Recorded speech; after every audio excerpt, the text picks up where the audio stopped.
আগামীকাল রাজ্যের ভাগ্য নির্ধারণ। ইভিএম বন্দি জনমতের ফলাফল ঘোষণার ঠিক 24 ঘন্টা আগে রাজনীতির ময়দান ছেড়ে সম্পূর্ণ আধ্যাত্মিক মেজাজে ধরা দিলেন সিউড়ি বিধানসভা কেন্দ্রের বিজেপি প্রার্থী জগন্নাথ চট্টোপাধ্যায়।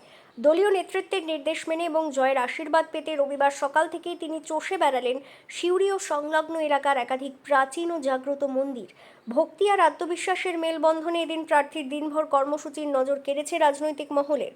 ভোটের ফল প্রকাশের আগের এই টান উত্তেজনার দিনে জগন্নাথবাবু প্রথমেই পৌঁছে গিয়েছিলেন রাজনগরের মা ভদ্রকালী মন্দিরে।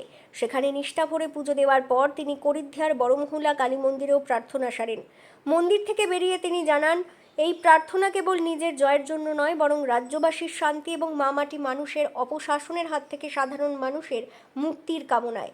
তার দাবি, মানুষ এবার পরিবর্তনের পক্ষে রায় দিয়েছেন এবং তিনি নিজের জয়ের বিষয়ে সম্পূর্ণ নিশ্চিত। আগামীকাল ভোরেই কর্মীদের সঙ্গে নিয়ে গণনা কেন্দ্রে পৌঁছে যাবেন বলে জানিয়েছেন জগন্নাথ চট্টোপাধ্যায়। তবে কেবল সিউড়িতেই নয়, রাজ্য নেতৃত্বের নির্দেশে আজ গোটা রাজ্যের বিজেপি প্রার্থীরাই নিজেদের এলাকার স্থানীয় মন্দিরগুলোতে আশীর্বাদ ভিক্ষা করছেন। প্রচারের ধকলা রাজনৈতিক চাপ সরিয়ে রেখে দিনটি তাই কাটল দেবালয়ে। এখন দেখার আগামীকাল ব্যালট বক্সে খোলার পর শেষ হাসি আসলে কে হাসেন। সকাল থেকে আমরা সিউড়ি বিধানসভার অন্তর্গত বিভিন্ন যে পীঠস্থানগুলি আছে, জয়পুর গাংমুড়িতে রাজনগরের মা ভদ্রকালী, ভবানীপুরের মা ভবানী, বক্রেশ্বর ধাম এবং এখানে করিদ্ধার বড়মূলোর মা, তার কাছে প্রার্থনা করলাম। আমাদের সভ্য সমর্থকদের নিয়ে মায়ের কাছে আমরা আশীর্বাদ চাইলাম যে মা, যে পশ্চিমবঙ্গকে বাঁচানোর লড়াইতে আমরা আমাদের কার্যকর্তারা, অগণিত কার্যকর্তা পশ্চিমবঙ্গের ব্রতী হয়েছে, তাদেরকে আশীষ দাও, তাদেরকে আশীর্বাদ করো। পশ্চিমবঙ্গ থেকে পশ্চিমবঙ্গের পাপকে, পশ্চিমবঙ্গের আপদকে বিদায় করো। এবং যে বিজয় সংকল্প যাত্রা আমাদের 3 মাস আগে শুরু হয়েছিল, সেই 3 মাস ধরে চলা আমাদের যে কঠোর পরিশ্রম, সেই পরিশ্রম এখন জনতা জনার্দন, জনগণেশের হাতে পরীক্ষার ফল প্রকাশের আগে বাক্সবন্দী হয়ে রয়েছে।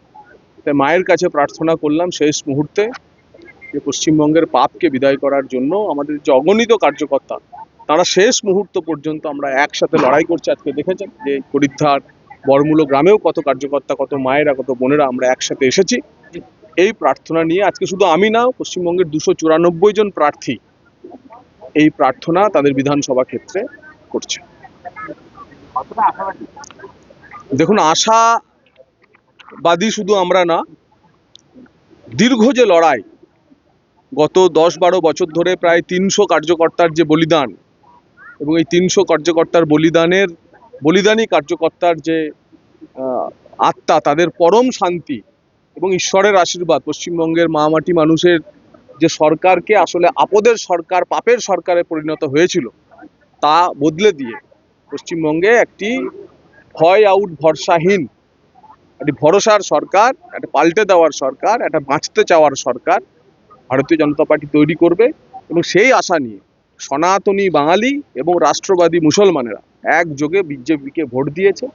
প্রাথমিকভাবে আপনারা এক্সিট পোলগুলির যে ফলাফল এসছে তাতেও দেখতে পেয়েছেন, কিন্তু এক্সিট পোল একটা আভাস দিয়েছে মাত্র।